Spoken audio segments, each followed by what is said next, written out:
तो छे नहीं क्यांथी लावो अन्नकूटना पैसा એટલે કુંભાર પાસે ગયા એને કહ્યું કે 64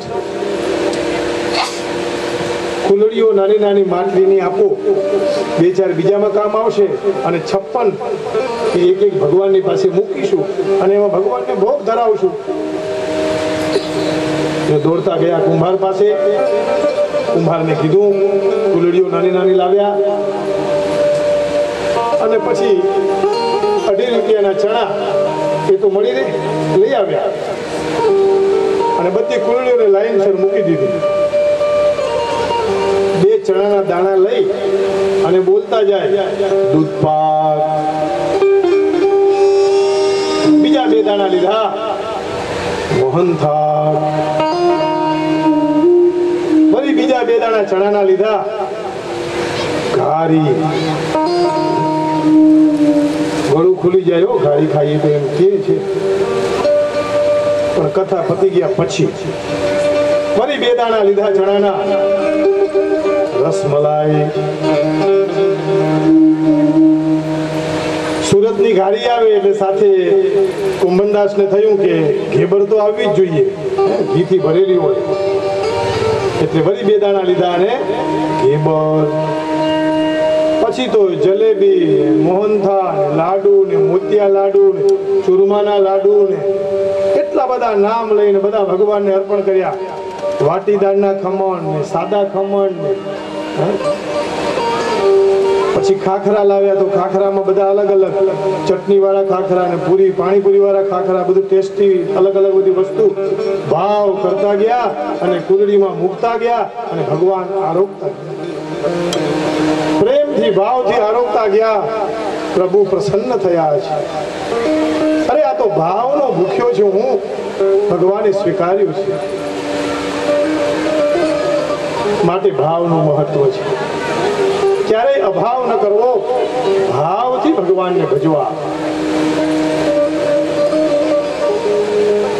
કયું પ્રભુ પ્રહલાદ કહે છે હું ક્યાં અસુર, મારા ઉપર આવી તમે કૃપા, હું તમો ગુણી दैत्य कुल में उत्पन्न वाहम रजः प्रभवई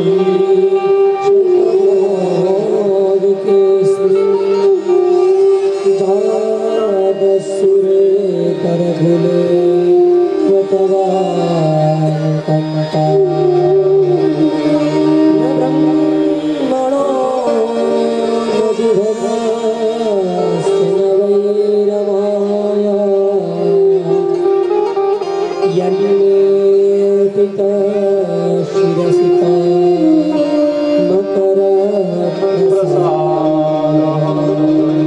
प्रभु मने आप आशीर्वाद आपो जे शंकर भगवान पर कृपा नहीं थई, जे लक्ष्मी जी पर कृपा नहीं थई, ए कृपा आपे मारा ऊपर करी छे।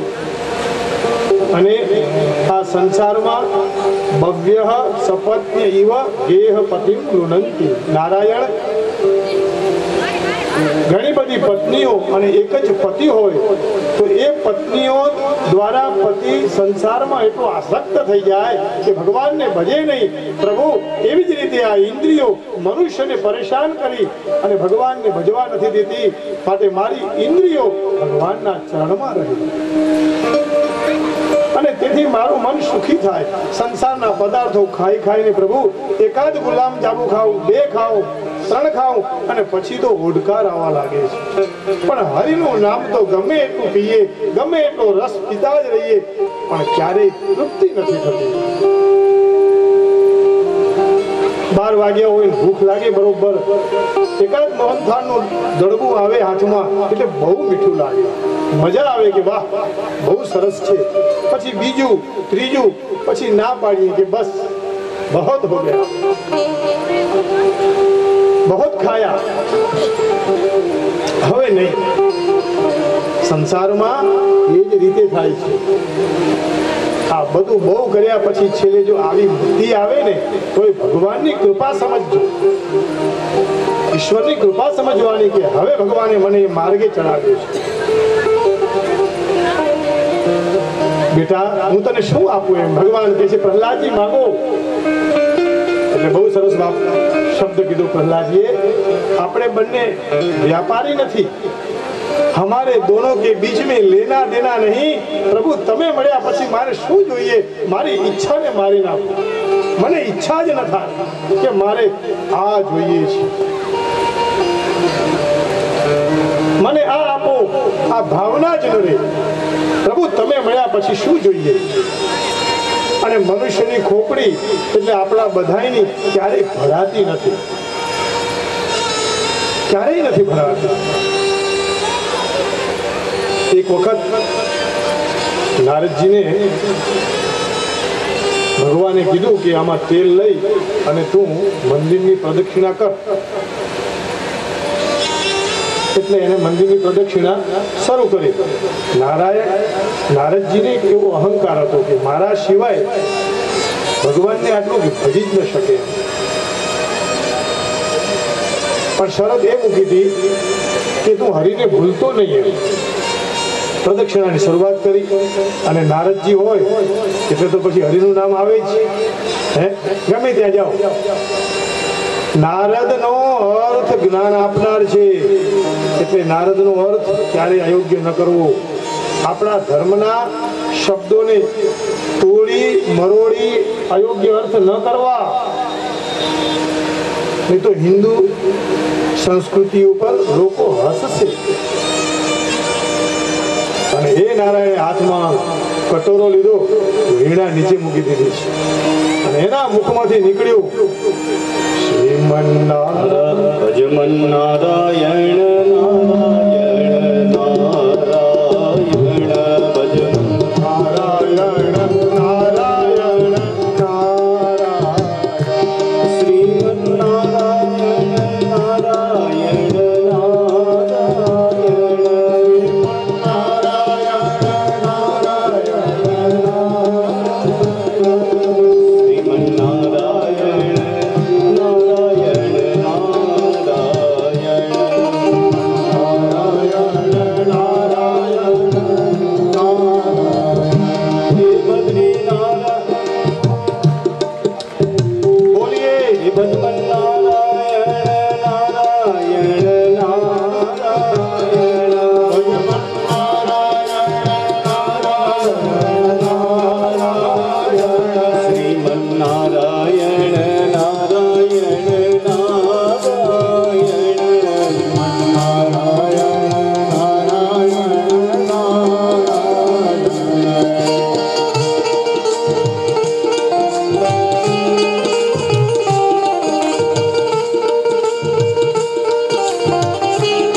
ભગવાન પ્રસન્ન થાય. વિદ્યાની ઈચ્છા હોય તો ભગવાન વિદ્યા પ્રાપ્ત કરાવે, ધનની ઈચ્છા હોય તો પ્રભુ ધન આપે, અને ભક્તિ માંગીએ તો પ્રભુ ભક્તિ આપે. ઈચ્છાઓને મારી નાખો.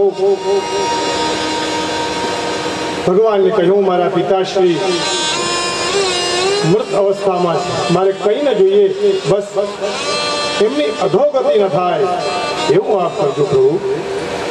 આટલી બધી તકલીફો પ્રહલાદને ખૂબ પરેશાન કર્યા, ખૂબ દુઃખી કર્યા, છતાં આજે દીકરો એના પિતાશ્રી માટે એમ માંગે કે એની અધોગતિ ન થાય.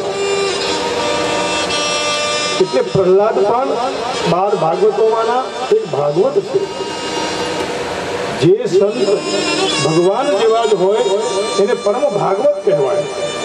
આ ભાગવતજી તો છે જ, પણ ઘણાનું જીવન બહુ દિવ્ય હોય એટલે એને પરમ ભાગવત કહેવાય. અને અમે બહુ લાંબુ જીવીએ, દીર્ઘ જીવી, એના કરતા દિવ્ય જીવી બનીએ તો બહુ મજા આવે. પોતાનામાં મસ્ત રહીએ એટલે આત્માને ઓળખીએ, ભગવાનને શરણે જઈએ, ભગવાનના ચરણમાં રહીએ અને મારું કલ્યાણ કેમ થાય એવો વિચાર કરીએ. પ્રહલાદે પોતાના પિતાનું કલ્યાણ ઈચ્છ્યું. નિષ્કામ ભક્તિ. ભક્તિ બે પ્રકારની. એક મનુષ્ય સવારે ઉઠીને જાય માંગે, અને બીજો એમ કે પ્રભુ તું છે એ જ બધું છે, કંઈ ન જોઈએ. અરે આ દેહ આપ્યો છે એ તો જુઓ. ભજનમાં એક બહુ સરસ વાત કરી છે, આપણે એનો અર્થ સમજીએ કે આમાં ક્યાંય ખીલી ભગવાને નથી મૂકી, છતાંય કેટલું સરસ આ શરીર વળે છે. જ્યાં જ્યાં જે જગ્યાએ સમજો કે અહીંથી વાળવાની વ્યવસ્થા ના કરી હોત તો જમત કઈ રીતે? આમાં ખીલી નથી, કીટ નથી, ચૂનો નથી, અને છતાં દિવ્ય શરીર. પછી શું માંગવાનું એની પાસે? ક્યાં ચાહીએ અમે? જે જગતમાં અમૂલ્ય વસ્તુ હતી, જેનું મૂલ્ય ન થઈ શકે, એ તો તને આપ્યું. અને પછી સવારમાં દર્શન કરવા જઈએ ભગવાનની પાસે, ત્યારે 5 રૂપિયાનું ગુલાબ લઈને જઈએ અને કહીએ કે 5 લાખની લોટરી લગાડજે, ટિકિટ લઈને આવ્યો છું. પછી બેનો ગાય, સુયોજન મંડળ હોય, નંદ મંડળ હોય, અને પછી કે હું ગાંડું નથી રે, હું વેલો નથી રે, કોઈનો છેતરાવ એવો ઘોડો નથી રે. 5 રૂપિયાના ગુલાબના ફૂલમાં 5 લાખ મળી જાય? શક્ય નથી. નિષ્કામ ભક્તિ હોવી જોઈએ. કોઈ પરમાત્માની પાસે કામના નહીં. પ્રભુ આપ મળ્યા છો એ જ બધું છે, હવે આનાથી આગળ શું જોઈએ? ભગવાને એના પિતાને સદગતિ આપી છે, એના બધા સંસ્કારો કર્યા, અને એ પછી બ્રહ્માજીને કીધું ખબરદાર, હવે જો આવા વચનો આપ્યા તો આમાંથી માન છૂટ્યા છે. રાત્રે ન મરું, દિવસે ન મરું, બહાર ન મરું, અંદર ન મરું, ઉપર ન મરું, નીચે ન મરું, 12 મહિનામાં 1 મહિનામાં ન મરું. એટલે ભગવાને અધિક મહિનો બનાવવો પડ્યો, ક્યાંયથી ન મરું. આવા વરદાન અપાય? હવે બ્રહ્માજીએ મોટી દાઢી, મોટી મૂછ, મોટી, એટલે પછી કાંઈ બોલ્યા વગર નીચે નતમસ્તક થઈ ગયા. ક્યારેક વડીલોની પણ ભૂલ થતી હોય છે, એટલે સુધારી લેવી જોઈએ. બ્રહ્માજીએ પોતાની ભૂલ સુધારી, કહ્યું હવે હું આવું ક્યારેય નહીં કરું. પણ પ્રભુ આપ સમદર્શી છો, વાત બરોબર છે, પણ સાપના મુખમાં ઝેર છે, એમાં અમૃત નાખવાથી કઈ ફાયદો નથી. એટલે દૈત્યને આવું વરદાન ના આપવું. ભગવાનને બ્રહ્માજી વંદન કર્યા, અને ભગવાનના ભાવને સ્વીકારીને માણસ એમના સમદર્શી એટલા માટે કહે છે કે મારે બધાની સાથે સમભાવના છે, સદભાવના છે. પિતાને માટે પુત્ર પણ બરાબર હોય, પણ જે રાત દિવસ સેવા કરે તો એ દીકરાનું બાપુ બાપુજી વધારે રાખે એ તો સહજ છે, એમાં કંઈ ખોટું નથી. આટલા બધા વિદ્યાર્થીઓ હોય એમાં એકાદ વિદ્યાર્થી કોઈ સારી સેવા કરે તો એના પ્રત્યે ભાવ વધી જ જાય. કારણ કે અંતે તો આપણે માનવ છીએ, સ્નેહથી બંધાયેલા છીએ. અમૃતસ્ય પુત્રાહ વયમ, આવી અનન્ય કૃપા અને ભગવાને પ્રહલાદ ઉપર એ કરી, એ કૃપા આપ સૌના ઉપર થાય એવી નારાયણને પ્રાર્થના કરી. પ્રહલાદે બચપણમાં ભણવા તો ગયો, પણ ભણ્યો શું? ભગવાનનું નામ, જે આપણે છેલ્લે લઈ છે એને પહેલેથી શરૂઆત કરી. ઘણા લોકો પહેલા મીઠાઈ ખાય અને ઘણા દાળ ભાત ખાય પછી મીઠાઈ ખાય. પસંદગી બધાની જુદી જુદી છે, પણ એ લૌકિક વ્યવહારમાં છે.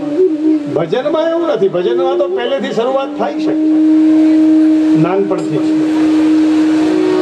એટલે રઘુવંશમાં એવું કહ્યું, શૈશવે વ્યસ્ત વિદ્યાનામ. બચપણ હોય ને ત્યારે અભ્યાસ કરવો. શેનો? ધ્યાન. ભગવાન કેમ મળે, ભગવાનની કૃપા કેમ થાય, સંસારના કામ કરતા કરતા મારું મન ઈશ્વરમાં કેમ લાગે એનો અભ્યાસ કરવો. યૌવને વિષયૈષિણામ. અને યુવાવસ્થા આવે એટલે વિષયો તો છે જ, પણ અહીંયા થોડું પરિવર્તન કરીએ. યૌવને વિષભક્ષિણામ. વિષય એટલે ફાસ્ટ ફૂડ. અત્યારે શૈશવે અભ્યસ્ત વિદ્યાનામ થઈ ગયું છે. જો છોકરાઓ હવે બહુ ભણવામાં ધ્યાન આપતા નથી. પહેલા જે મહેનત થતી ને એવી નથી કરતા. આ વિદ્યાર્થીઓ તો બહુ સારી મહેનત કરે છે, ભણે છે, બધા ભાગવતનો પાઠ જ કરે, પછી મોબાઈલ લઈ અને મોબાઈલમાં ના જોવે, એ તો ભાગવતમાં જ રસમય થઈ જાય. કારણ કે એને રસ છે શ્રીમદ ભાગવતમાં જ. શરૂઆતથી એને એવું શીખવાડવામાં આવ્યું છે, એટલે એ મોબાઈલ તો ઘરે જઈને જ ખોલે. અહીંયા તો કેવલ ભાગવતજી. અભ્યાસ તો થવો જોઈએ ને, કારણ કે મન છે એ માનતું નથી. આ મનને મનાવવા અભ્યાસની જરૂર છે. શૈશવે અભ્યસ્ત વિદ્યાનામ યૌવને વિષભક્ષિણામ વાર્ધક્યે. અને પછી વૃદ્ધાવસ્થા આવે એટલે અહીંયા એવું લખ્યું છે મુનિવૃત્તિનામ. વૃદ્ધાવસ્થા આવે એટલે વૃત્તિ આપણી મુનિઓ જેવી, સાધુ જેવી કરવી. પણ અત્યારે શું સ્થિતિ છે તો કે ચિંતાનામ. ચિંતાઓ બધી વૃત્તિઓ એવી આપણી થઈ ગઈ. ઘડપણ જેનું સુધર્યું એનું જીવન સુધર્યું. પણ એના માટે શું કરવું પડે? મંગળાચરણ એટલે યુવાવસ્થા. આપણો જન્મ થાય એ મંગળાચરણ છે. સવારે ઉઠીએ તો હરિનું નામ લઈને બહાર જઈએ તો આપણો એ દિવસ મંગળ જાય. એ યુવાવસ્થા આવી. જ્યારે સવારે આપણે ઉઠીએ છીએ ત્યારે આપણે બાળક છીએ. જેમ પ્રહલાદ બાળક હતા, ભગવાનને ભજ્યા. બપોરે આપણે યુવાન થઈએ છીએ એટલે શું? કામ કાજમાં દોડવા લાગીએ. અને સવારે તો બાળક જેવા, ગમે એવો મોટો વ્યક્તિ હોય તો પણ બાળક જેવા ધીરે ધીરે પથારીમાંથી ઊભા થાય. બરોબર શરીરને આમ રાગે આવતા વાર લાગે એટલે બાળક અવસ્થા. બીજી યુવાવસ્થા. અને સાંજ પડે સંસારના કામ કરીને થાકી જઈએ એટલે એને કહેવાય વૃદ્ધાવસ્થા. એક દિવસમાં જ ત્રણ અવસ્થાઓ આવે છે અને છતાંય આપણને ધ્યાન રહેતું નથી. કૃષ્ણ કનૈયા લાલ કી જય. બચપણથી હરિના શરણે રહીએ, હરિનું નામ લઈએ, જીવન ધન્ય બનાવીએ. પ્રહલાદ પોતે ધન્ય થયા. સુખદેવજી મહારાજ કે છે પરીક્ષિત, એ પછી વર્ણાશ્રમ બતાવ્યા.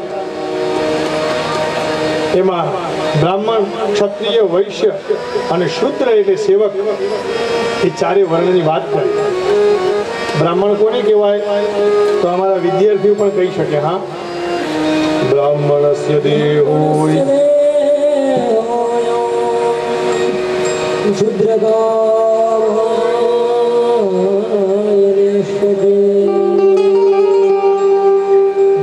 कृच्छ्राय तपसे चेह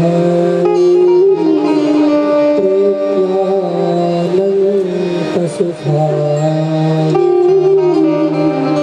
બ્રાહ્મણસ્ય હિ દેહોયમ. અરે ભાઈ આ બ્રાહ્મણનો દેહ મળ્યો છે એ શેના માટે છે એવું હવે આવે છે. ભાગવતજીના 11મા સ્કંધમાં 17મો શ્લોક 17મો અધ્યાય 42મો શ્લોક. બ્રાહ્મણસ્ય દેહોયમ. ક્ષુદ્ર સામાન્ય કામ માટે નથી. ખાવું પીવું અને શરીરને છોડી દેવું એના માટે નથી. આહાર નિદ્રા ભયને તુનંજ સામાન્યમેત પશુભિર્નરાણ. આહાર નિદ્રા ભયને તુનંજ સામાન્યમેત પશુભિર્નરાણ. દરાનિ હોમો વસવસ્ત ગોષ્ઠે પાર્યગૃહેત્વા શ્રીજન સ્મશાને દેહસ્થિતાયા અનલોકમાર્ગે કર્માનુલોક સદજીવયે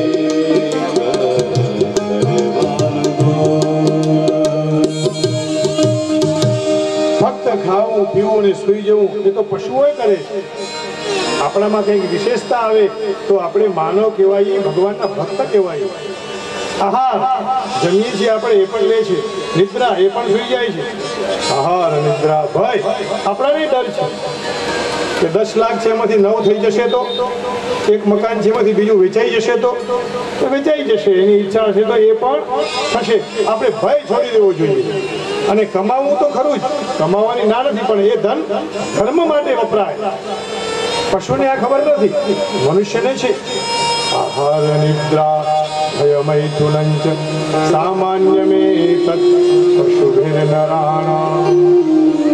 ધર્મો હિ તેષાં અધિકો વિશેષઃ ધર્મેણ હીના પશુભિઃ સમાઃ.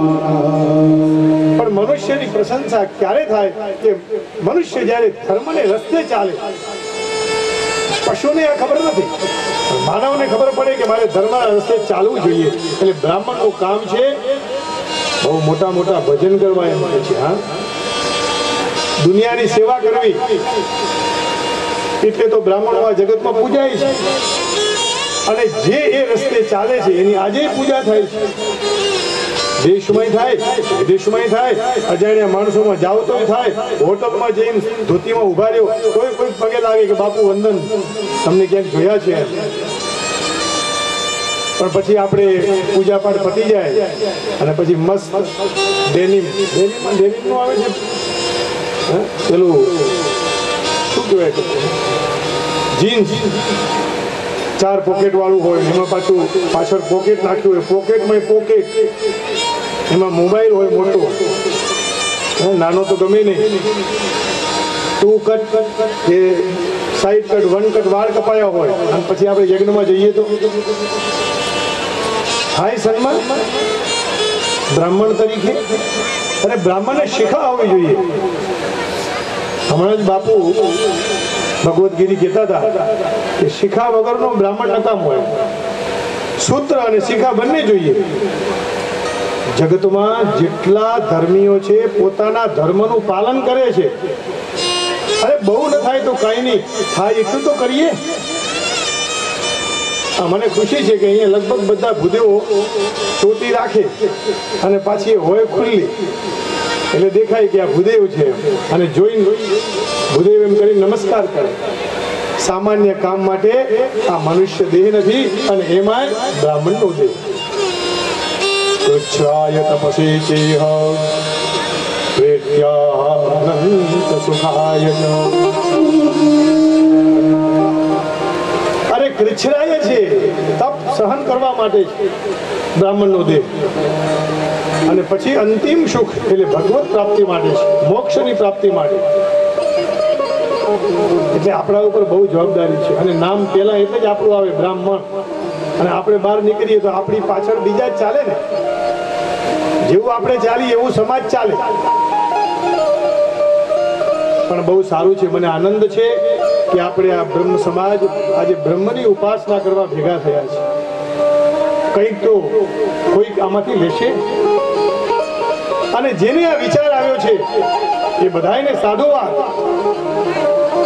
કોઈકને વિચાર આવ્યો હશે ને કે આવું કરીએ, કોઈક નિમિત્ત હશે એમાં, કોઈનું નામ ન લઈએ આપણે, પણ બધા સાથે મળીને આવું સત્કર્મ કરી રહ્યા છે. એ બ્રાહ્મણત્વ છે. કૃષ્ણશંકર શાસ્ત્રીજી વર્ષો પહેલા વડોદરાથી અમદાવાદ આવતા હતા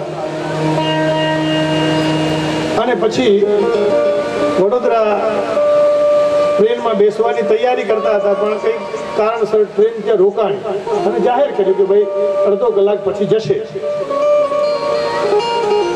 એટલે એ જમાનામાં તો ફોન પેલા દોરડાવાળા હતા, રૂપિયો નાખીને અથવા તો પૈસા આપીને ફોન થતો. શાસ્ત્રીજીને કંઈક કામ હશે એટલે ફોન કરવા માટે ગયા.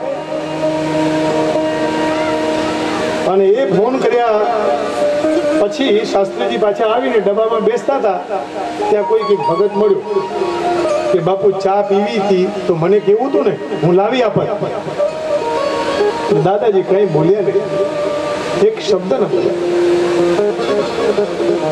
20 વર્ષ પછી કોઈ કથામાં એ સાંભળવા આવ્યા હશે એટલે એમને કીધું, દાદાજીએ જવાબ આપ્યો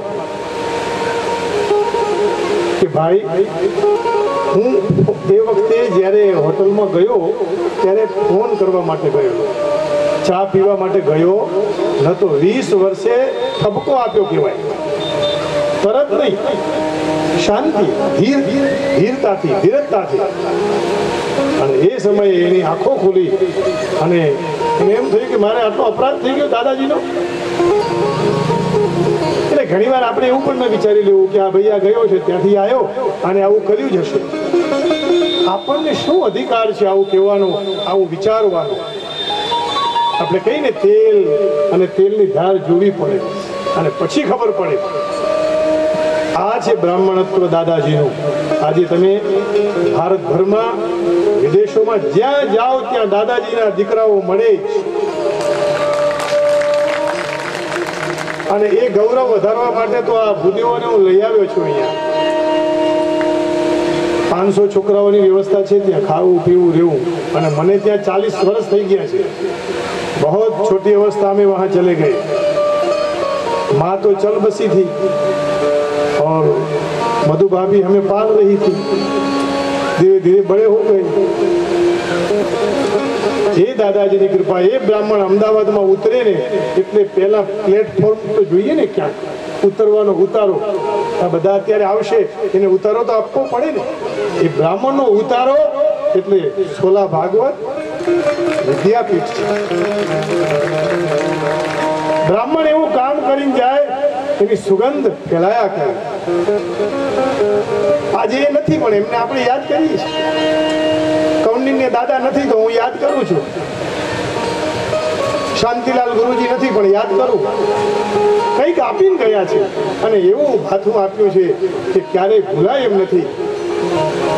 અને તમે જોજો, કોઈ પણ તમે વસ્તુ ગમે એટલી મોંઘી આપશો, ગમે એટલા પૈસા આપશો, સાહેબ એ તમને ભૂલી જશે. કારણ કે પદાર્થ છે, મને તમને યાદ નથી રહેતો. પણ આ તો જીવનનું ભાથું આપીને ગયા છે. જીવન આ રીતે જીવાય. અને બ્રાહ્મણોને આવો વિચાર આવ્યો કથાનો. હું ફરી હું તો નાનો છું પણ ફરીથી આખા સમાજ વતી અને સમાજને સાધુવાદ દે રહા હું. આપ સબકા પ્રભુ મંગલ કરેંગે.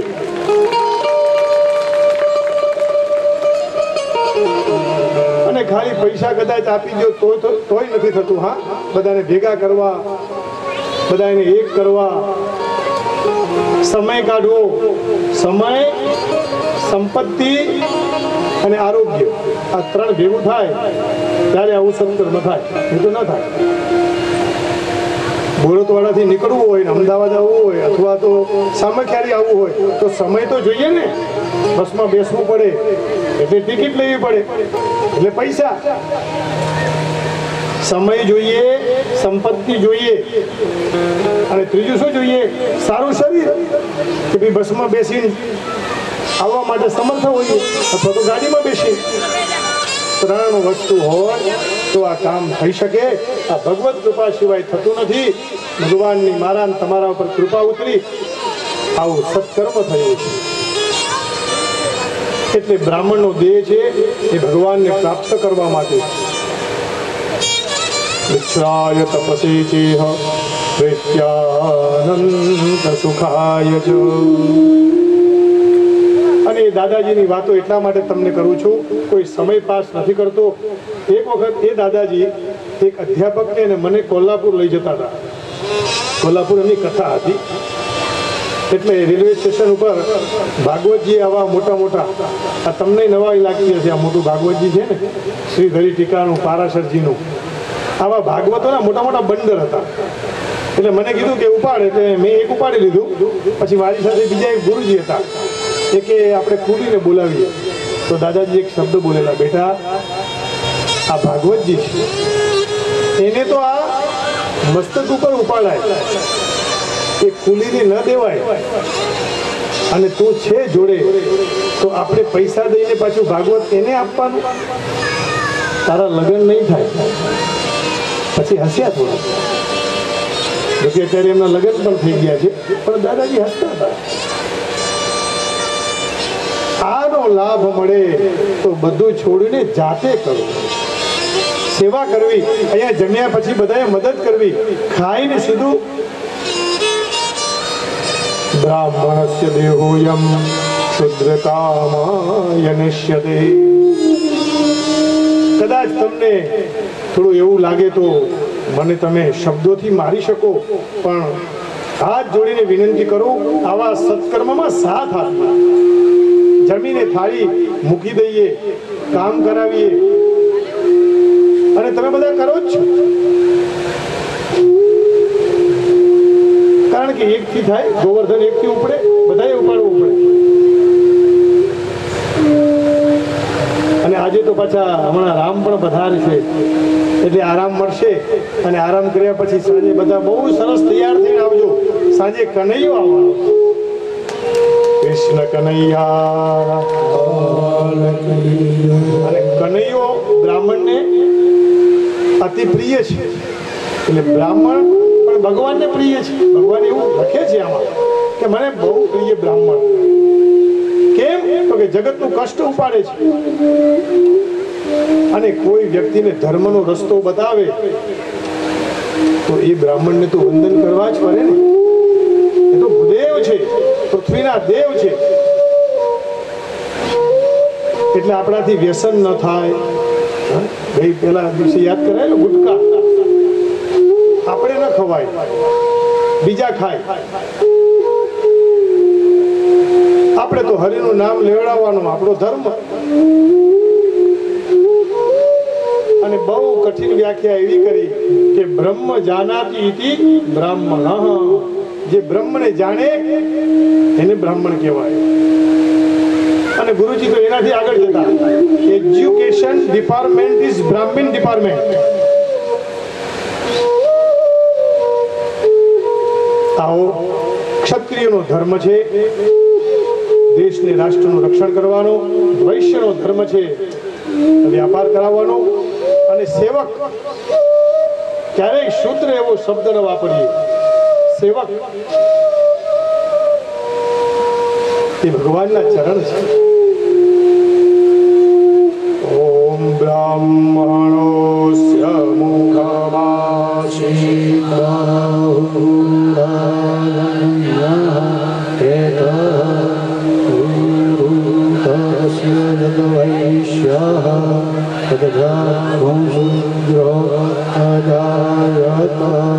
અરે ભાઈ, બ્રાહ્મણ એ ભગવાનનું મુખ છે. ક્ષત્રિય ઉરુ છે, વૈશ્ય ઉદર છે, અને છેલ્લા ચરણ છે એ સેવક છે. ભગવાનનો જ આ ભાગ છે. પછી એને ધિકારાય ક્યારેય નહીં. અને જો આપણે આ રસ્તે ચાલીશું તો સમજજો આપણું ધર્મ આપણું શાસ્ત્ર નહીં બચે. હવે એ સમય નથી. એને બચાવવા માટે આપણે આપણી સાથે લેવા પડશે.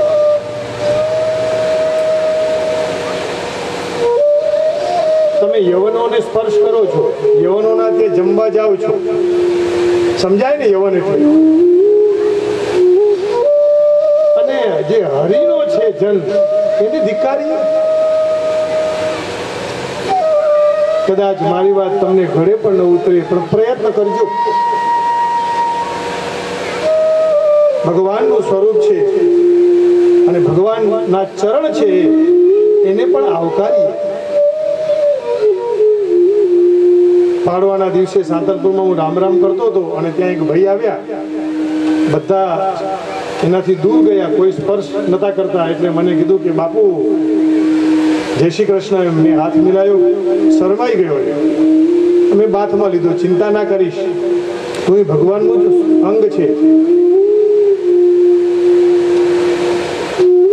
એને બ્રાહ્મણ કહેવાય જે જગતને કંઈક દિશા બતાવે અને એની દશા સુધારી દે.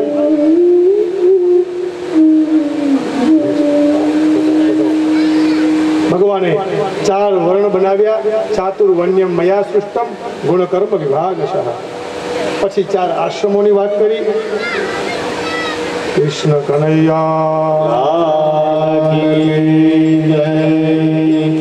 ઉપકાર તમારા ભારી રે ઓ શ્રી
બ્રહ્મચર્ય, ગૃહસ્થાશ્રમ, વાનપ્રસ્થાશ્રમ અને સંન્યાસ. સૌ પ્રથમ બ્રહ્મચર્ય અવસ્થા આવે, બીજી ગૃહસ્થાશ્રમ, બીજો વાનપ્રસ્થ અને સંન્યાસ. ગૃહસ્થએ જે સંન્યાસી આવે એને ભોજન કરાવી અને જે નિયમ છે એ પ્રમાણે આદર સત્કાર કરવો તો આ ગૃહસ્થાશ્રમ ધન્ય ગણાવે.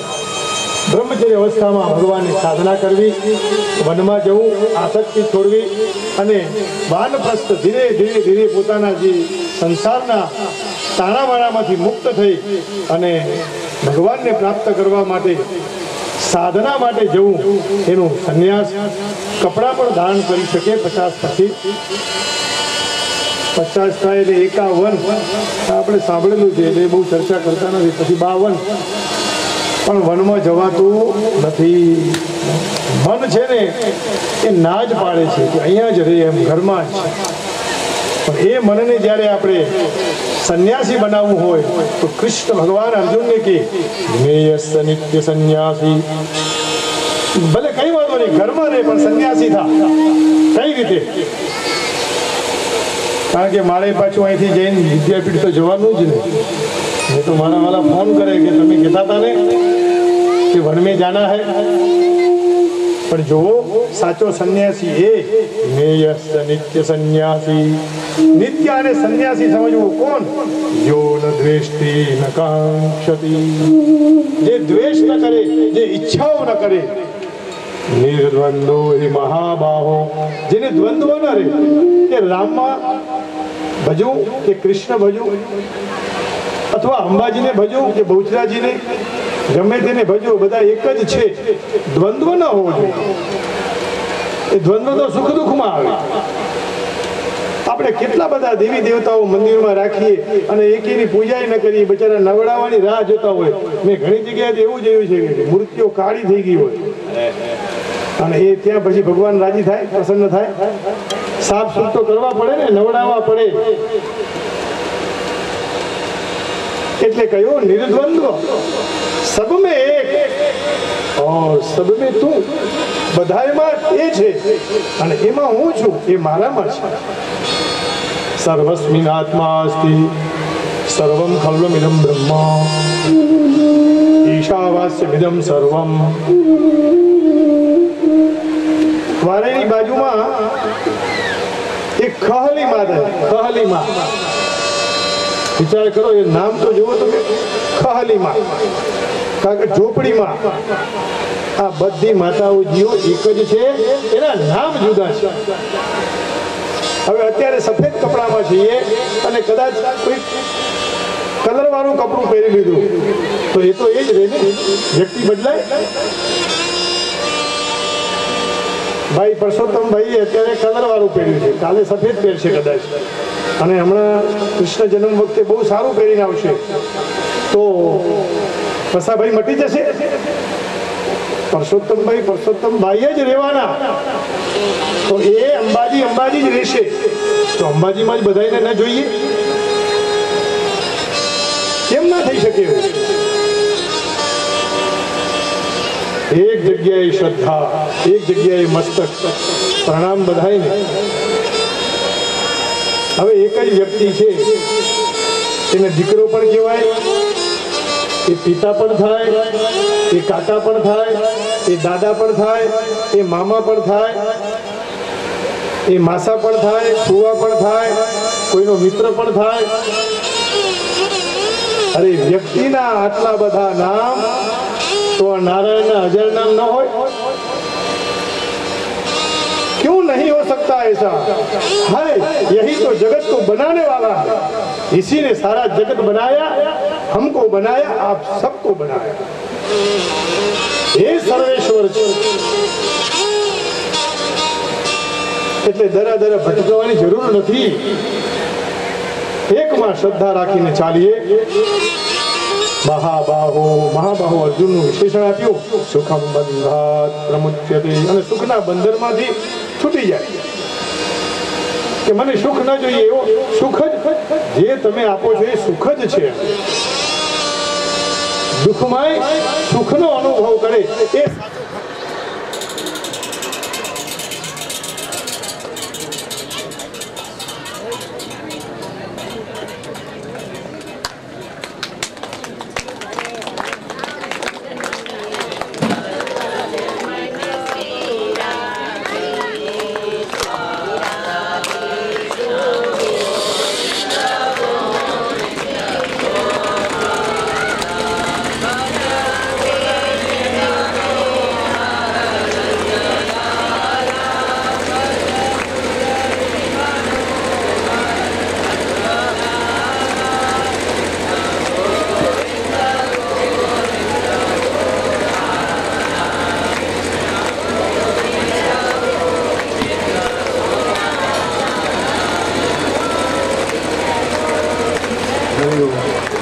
કૃષ્ણ કનૈયા લાલ કી. ચોથો દિવસ થયો, પણ પહેલા દિવસે આજ તમે ભાગ લીધો. બહુ સરસ, મને આનંદ થાય, ભજન થાય અને પછી ભોજન થાય તો મજા આવે ને, ભૂખ લાગે. ભજન વગરનો ભોજનમાં મીઠાશ નથી આવતી. અને અનુભવ કરજો. અહીંથી નીચે ઉતર્યા કે પછી જઈએ ને તો બરોબર અગ્નિ એટલો પ્રદીપ્ત થયો હોય, बात ही छोड़ दो, फिर आप कुछ भी दे दो, सब मीठा ही मीठा लगता है। चने खा लो तो भी मीठे। आओ એને સન્યાસી આ 4 અવસ્થા બતાવી અને એમાં કહ્યું કે ગુરુના 2 વિશેષ નામ છે, એમાં દત્તાત્રેય અજગર અને મધમાખી। સન્યાસીએ આવું જીવનમાં વ્રત લેવું જોઈએ। અજગર છે ને એ ખાઈને પછી પરમાત્માનું ધ્યાન જ કર્યા કરે, ચિંતા ના કરે। અજગર કરીને ચાકરી, पंछी करे न काम, अरे दास मलुका कह गए सबका दाता राम। અમુક અમુક વાતો મને યાદ આવે ને મૂકી દઉં અને મારા ઘરનાને કોઈને યાદ કરું તો એનો અર્થ બીજો ન લેશો। હા, મારા પિતાશ્રી સ્નાન કરતા ત્યારે ગાતા રોજ, અમારા ઘરનાને કદાચ બધાને આવડતું હશે આ ભાભીઓને। અરે ઢોર ઘડંતા મનુષ્ય ઘડ્યો, ભગવાન મારા બાપુજી ગાતા હો। અને નહીં સિંહ કે પૂંછ, માટી લીધી બ્રહ્માજીએ। ઢોર ઘડંતા મનુષ્ય ઘડ્યો, એને એમ હતું કે લાવ આમાંથી કંઈક ઘોડો બનાવું, કંઈક હાથી બનાવું। અને ભગવાનને એમ થયું કે ના ના, આને તો હું જો માનવ બનાવું ને તો એ જગતમાં જઈને જગતનું કલ્યાણ કરે। ઢોર ઘડંતા મનુષ્ય ઘડ્યો, નહીં સિંગ કે પૂંછ, પણ પૂંછડું ના આપ્યું, સિંગ ના આપ્યા। અને આગળની પંક્તિ એવી છે, હરિભક્તિ વિના કુછ નહીં, હરિભક્તિ સિવાય કઈ નથી। ભીક દાઢી, ધિકાર છે આ દાઢીને, ધિકાર છે આ મૂછને, એ ભગવાનને ભજી ન શકે। અરે મનો જાણે મેં કર્યું અને કરતલ બીજા કોઈ। હવે કથા આપણે કરી રહ્યા છીએ, કરાવી રહ્યા છીએ, પણ હરિ કરાવે છે એવો ભાવ રાખજો। મનો જાણે મેં કર્યું કરતલ બીજા કોઈ। સવારથી હરિના ભજનમાં મન લાગી જાય। બીજો સંન્યાસીનો ગુણ બતાવ્યો, મધમાંથી બધું ભેગું કરે અને લઈ જાય, વાપરે બીજા કોઈ। એટલા માટે જ્યાં છીએ ત્યારે વાપરી લેવું। યુધિષ્ઠિરને સંન્યાસ ધર્મનું જ્ઞાન આપ્યું। અષ્ટમ સ્કંદમાં પ્રવેશ કરીએ। 7મો સ્કંદ ભગવાનને અર્પણ। અષ્ટમ સ્કંદ એટલે વાસના મોક્ષ લીલા, ભગવાનનું જમણું વક્ષસ્થળ છે। 14 મન્વંતર છે, સ્વયંભૂ, સ્વારુચિસ, ઔત્તમ, તામસ, રૈવત, ચાક્ષુષ, વૈવસ્વત, સાવરણી, દક્ષ સાવરણી, બ્રહ્મ, ધર્મ સાવરણી, રુદ્ર સાવરણી, દેવ સાવરણી, ઇન્દ્ર સાવરણી। આમ આ બધા મન્વંતરો એટલે 72 સાવરણી થાય, એટલે એને ચતુર્યુગી કહેવાય। 72 ભેગા થાય એટલે ચતુર્યુગી। કળિયુગના વર્ષ 4,35,000, એના ડબલ કરો, 4 ભેગા થાય એટલે 40,20,000 વર્ષ થાય। અને અત્યારે આ ઓમ રીમ વિષ્ણુ વિષ્ણુ વિષ્ણુ શ્રીમદ ભગવતો મહાપુરુષસ્ય વિષ્ણુ રાજ્ઞયા અદ્ય બ્રહ્મણો દ્વિતીયે પરાર્ધે શ્રી શ્વેત વારાહ કલ્પ ચાલે છે। શ્રી શ્વેત વારાહ કલ્પે વૈવસ્વત મન્વંતરે અષ્ટાવિંશતિતમે કલિયુગે, 28મો કલિયુગ છે આ। અને એ કલિયુગમાં હરિને ભજીએ તો હરિ મળે જ। ભાગવતજી કે એ ખોટું હોય જ નહીં।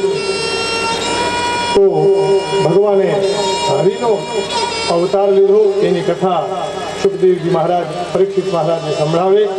આસિત ગિરિવરો રાજમ ત્રિકૂટ વિશ્રુતા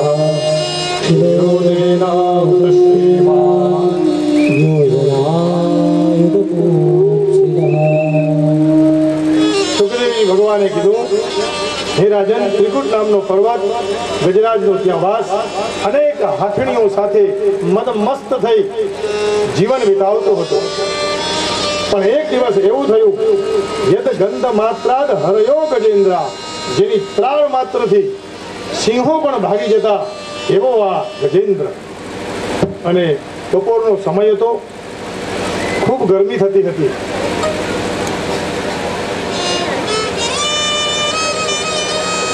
સંતપ્ત એવા આ હાથીએ કંઈક પાણીની શોધ કરવા નીકળ્યો. અને પાણીની શોધ કરતા કરતા દૂર દૂર નીકળ્યો ત્યારે એક સરોવર જોયું છે. એટલે હાથી તરસ્યો હતો, જલ પીડાની ઈચ્છા હતી. એટલે સરોવરની પાસે જઈ અને પહેલા તો ખૂબ પાણી પીધું છે, પછી પોતાના શરીર ઉપર છાંટ્યું, ગરમીને દૂર કરી. પણ એ બધું થયા પછી હાથીએ પાણીને બહુ ડોળી નાખ્યું. એટલે અંદરનો જીવ એ મગર, એનાથી રહેવાનું નહીં. એને કહ્યું કે આ કોની હિંમત? એટલે મગરે હાથીનો પગ પકડી લીધો. અને આમે સંસારમાં હંમેશા પહેલા પગ જ પકડે છો ભગવાન, તમે જોજો. પછી કે હવે મંદિર જવાય નહીં. અને એટલે આપણે એને ચરણ નથી કહેતા, ટાંટિયા કહી છે. શું કહી છે? ટાંટિયા. મંદિર સુધી જાય એને ચરણ કહેવાય. પણ આખો દી ફરિયાદ થયા કરે એ પછી ટાંટિયા થાય ને, કારણ કે એ ટાંટિયા કરાવે એટલે એ ટાંટિયા છે. મગર મજબૂત થઈ હાથીને પકડી રાખ્યો, પણ હાથી પાસે એટલું બધું બળ હતું, મગરને ખેંચ્યો. પણ પાણીમાં તો મગરની તાકાત વધે, એટલે મગર પાછો ખેંચીને હાથીને ત્યાં સરોવરની અંદર લઈ ગયો. હવે કોઈ આરો નથી છૂટવાનો, બધી હથેળીઓને બોલાવી કે મદદ કરો. આખી જિંદગી હું તમે કમાઈએ અને જ્યારે પથારીવશ થઈએ ત્યારે આપણી આ જ સ્થિતિ થાય છે. બધું કમાયા પછી છેલ્લે બધી દવાઓ આપણી કરાવે, પથારી છૂટતી નથી. ભગવાનની ઈચ્છાથી છૂટે એટલે ભગવાનને કંઈક પ્રભુ હવે છોડાવ. ઘરના બધા સારા હોય એટલે હોસ્પિટલ લઈ જાય, દવા દારૂ કરે, સેવા કરે, પણ પ્રાણ જાય નહીં. પથારીમાં જ રહેવું પડે, ઓપરેશન કરાવે, બધું ઉપાય કરે.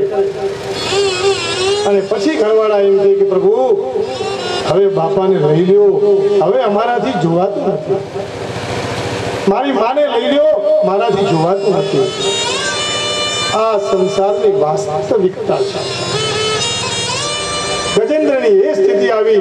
હાથીઓએ મદદ તો કરી, પણ ધીરે ધીરે મગરનું બળ વધતું ગયું. એમ એને અંદર લેતો ગયો. હાથીની છૂટી ગઈ અને કહ્યું કે અમે જઈએ, અમે હવે મૃત્યુ તમારું આવ્યું છે, અમે સાથે નહીં આવ્યા. હાથીના આંખમાંથી આંસુ ટપકી ગયા છે.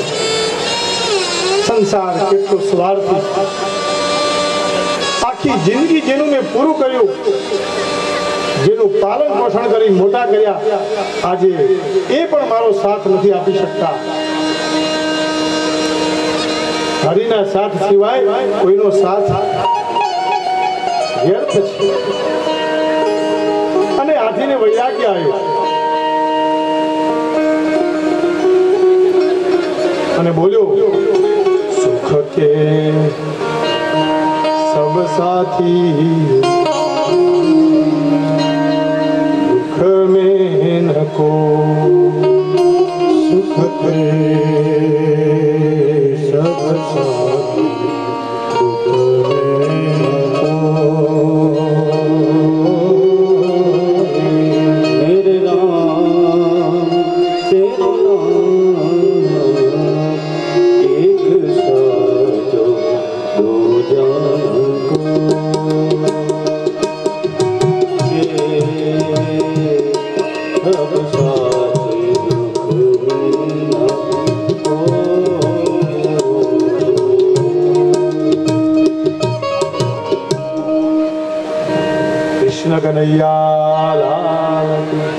प्रीतम जान लियो मन माही, अपने सुख से ही जग बांध्यो, को काहू को नाई.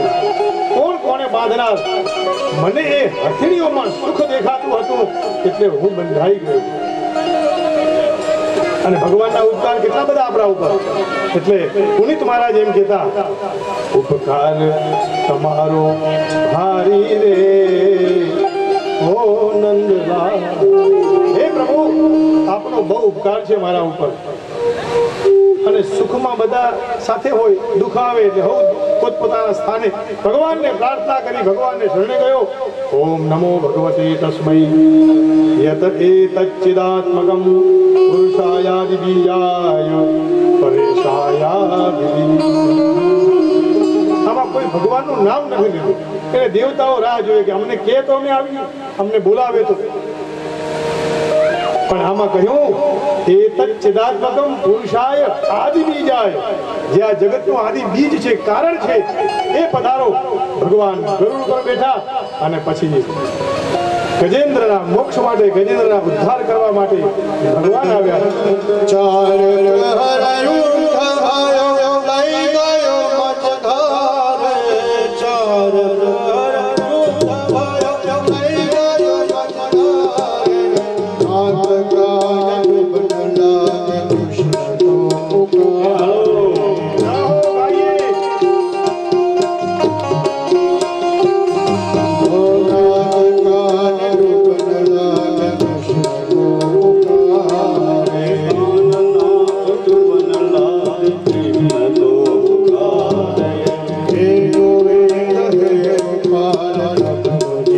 જીવન